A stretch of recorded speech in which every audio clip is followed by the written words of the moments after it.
Hello everyone, and now welcome to a game between FoCuS and Moon. This game taking place here on Last Refuge. FoCuS spawning as the red orc player on the top right hand side of the map, getting things underway, opening things up with an Altar of Storms. There is a burrow, and based on the timing, we should know if it is on the War Mill. We should know if it is grunts, and grunts versus headhunters, and then Farseer or Blade Master. Back down to the south side of the map, we have Moon opening up with an Altar of Elders. There is a Moon Well there, and finally an Ancient of War. Pretty standard opening coming across by Moon. Most likely it will be that Keeper of the Grove, followed alongside a bunch of archers. I don't believe Huntresses are really just that popular anymore in the meta. It has been archers for quite some time. Now, what can we expect to see in this matchup here? I expect to see a lot of harassment, and I do expect to see secondary heroes. It looks like it will be a Blade Master alongside some grunts. We still don't see a Voodoo Lounge as of yet, he may try and build it right off down over here, but if he does build it further to the south, well, it is a bit more exposed. Blade Master should normally sell that Scroll of Town Portal, pick up some Circlet of Nobility. There's that Voodoo Lounge being placed down now as the game is getting underway. Grunt is going to go ahead and be trained up here right alongside. And the question now is that second Orc Burrow by FoCuS. Is FoCuS going to be trying to go for a second Orc Burrow, or will he be teching the tier 2 first? Meanwhile, Ancient of War already tanking quite a bit of damage. You can see the peon purposely trying to aggro and then ends up taking a bit of the damage right there and now being pulled back. That's exactly what Moon wants, to lose aggro, but he doesn't want that peon to be running that far, as he's actually pulling away some precious time and delaying the Keeper of the Grove from being able to clear out this creep camp. All right, Troll Trapper going to end up getting taken down pretty easily. Now moving on to the Ogre Warrior. Meanwhile, off to the north, Blade Master looking to clear out the Ogre Warrior here, takes him down, picks up the item, and will most likely head back in time to sell the Scroll of Town Portal, pick up some healing salves, and now perhaps try and win walk and also pick up a Circlet of Nobility. All right, timing is of the essence here. Oh, is not going to go for the Circlet of Nobility. Doesn't have enough gold. Just sold the Scroll of Town Portal for those 2 healing salves and that Scroll of Speed. Back down to the south here, we're looking at Moon clearing up the creep camp, and the Blade Master ends up picking up the Mantle of Intelligence, going after using a Scroll of Speed. If he's able to focus down a target, yes, able to take down that one archer, and that is going to further, well, set things behind as the Blade Master now trying to rack up more damage onto that Keeper of the Grove. Keeper of the Grove does have a decent amount of armor, 6 armor because of that Ring of Protection, as the Blade Master, well, still looks to wander around now, going after this Forest Troll High Priest, and he's purposely standing in a position where it was difficult for the Keeper of the Grove to try and get that damage and click on him, but that Forest Troll Trapper did in fact move. There goes an Entangle there. Is he going to perhaps try and Windwalk to break free? No, not going to use the Windwalker there. Going to try and finish taking down that unit, takes down the item, picks up the Potion of Replenishment, and now backs away. Keeper of the Grove doesn't get the experience there, as the Keeper of the Grove is trying to keep tabs on that Blade Master. Blade Master quickly sells that Ring of Protection, picks up a Circlet of Nobility, and also the Dust of Appearance. Moon unable to buy the Dust of Appearance in time, and perhaps try and reveal that Blade Master. Blade Master now using a Replenishment Potion and a Clarity Potion and a Healing Salve all at once. You can see that the Blade Master is healing quite a bit of damage per second here, as it looks to perhaps try and well, get a little bit of experience once more. All right, what's going to end up going down here is going to go after perhaps that Murloc. Yes, gets the last hit, gets the or doesn't get the item, or does he? No, he does get the item. It was a Mantle of Intelligence, and now with plus 8 intelligence between the Mantles of Intelligence and that Circuit of Nobility, able to push the units all the way back once more. A player's forces are under attack. Coming back through, Treants are still wandering around here. We're looking at, well, what is this? A Huntress now trying to back away again. Keeper of the Grove now making its way down. Healing Salve, as the Blade Master opted to go for Windwalk as a way to counter the Entangle coming in from that Blade Master. Mirror image, or sorry, mirror critical strike mirror image, windwalk mirror image, no critical strike yet. Okay, so that's yeah, it took me a second to realize what I was looking at. It is going to be a windwalk and mirror image critical strike, still not trained, as we are done teching the tier 2 and we are looking at a Shadow Hunter as the second hero. Nothing yet coming in from Moon, as his tech to tier 2 seems to be a bit behind.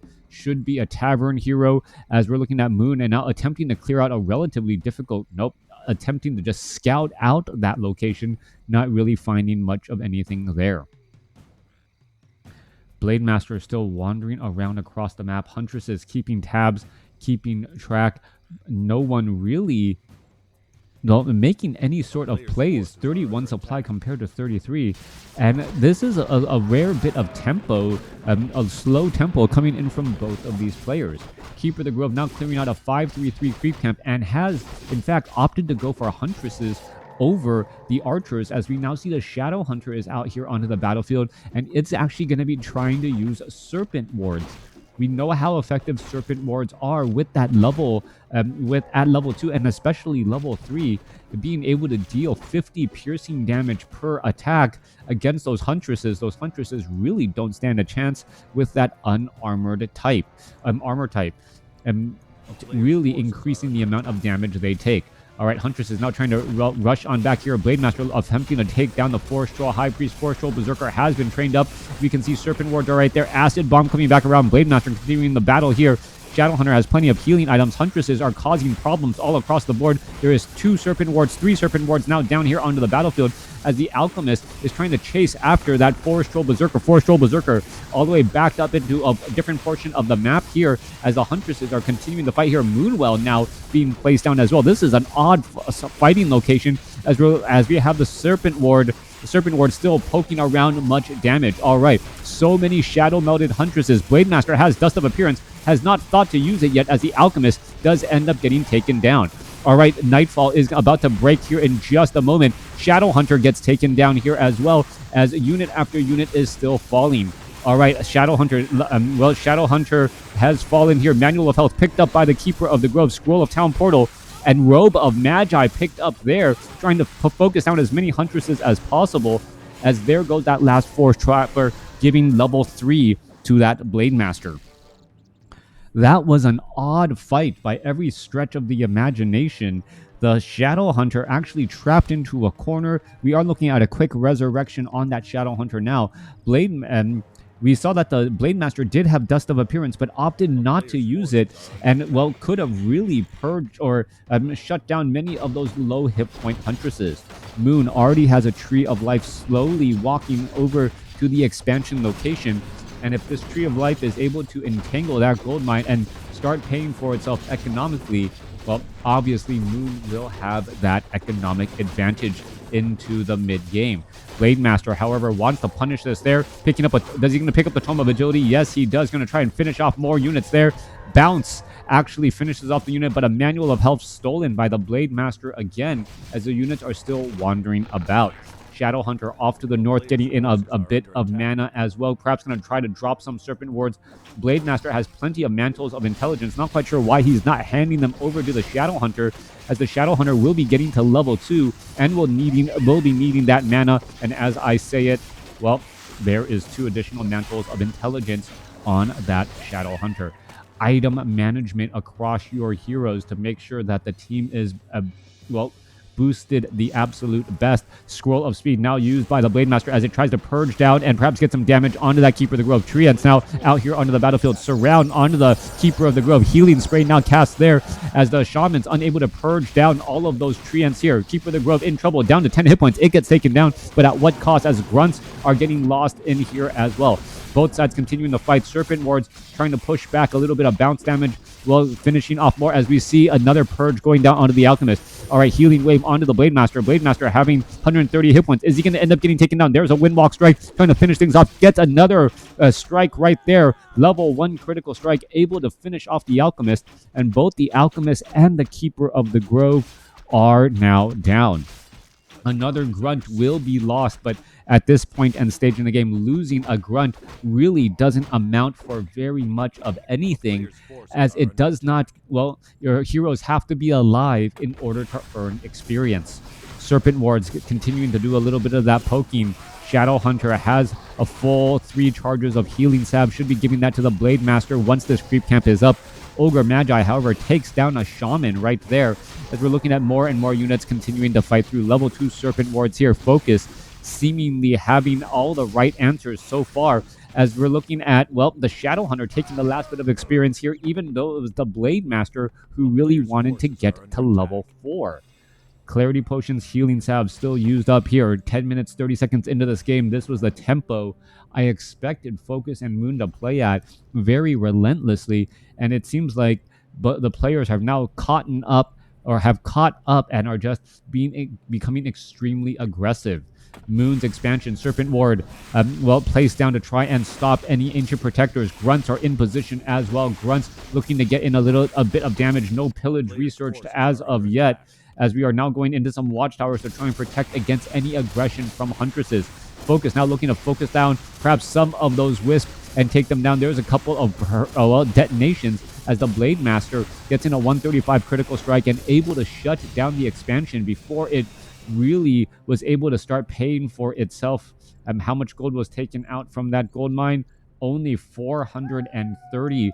Definitely not covering the cost in time, covering the cost of the Tree of Life and also the Lost Wisps. Level 4, level 3 going up against dual level 3 heroes. Moon has a decent size A player's army, but the forces are tech under attack. advantage seemingly, or it feels as though it belongs to FoCuS, as he does have an armor advantage on his units.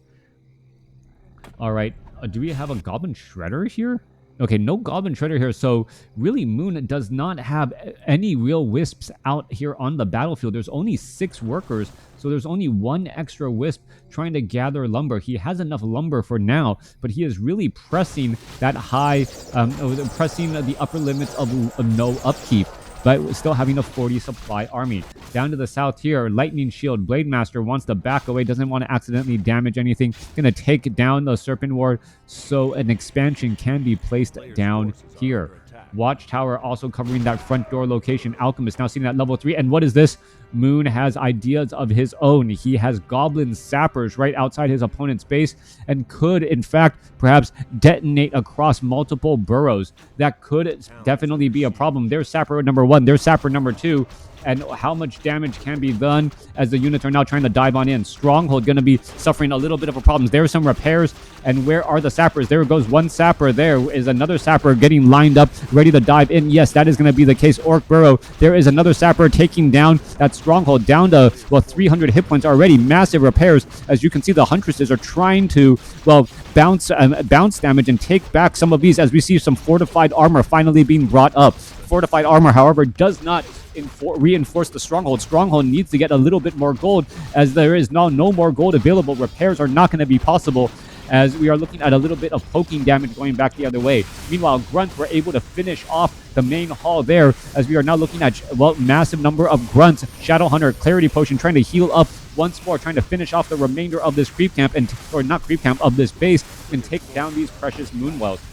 Ancient of War perhaps trying to hide itself off to the side here. We can see it at an expansion is already nearly up here, as this one wisp is going to, well, try to hide off in the back here. Healing Spray coming back around. Are we going to see those Orc Burrows just constantly try and, well, hide these peons? If you just hide them inside, they will be dealing damage back more and more, as opposed to just giving free experience, as this is turning into a base race spot. All right, trying to finish off the Ancient of War. Ancient of War could end up getting taken down. Grunts taking down these Moonwells. There is one wisp in the back off over here, as the Keeper of the Grove now making its way back around once again. All right, trying to take down that wisp. Wisp does get taken down, as the Great Hall is going to be staying at around 10 or 1,000 hit points, as the Blade Master now shows up to the party to try and burst down that Keeper of the Grove. Down to 900 hit points, a lot of damage, 174 critical strike, trying to chase after there. Blade Master does have Windwalk, not opting to chase after instead, as Moon gives the GG, knowing that the economic advantage and that one tower on the high ground, coupled with his art and the piercing damage on those serpent wards would be too much. Great game, classic game between FoCuS and Moon. Thanks for watching. Thanks for listening. Hope you guys enjoyed it.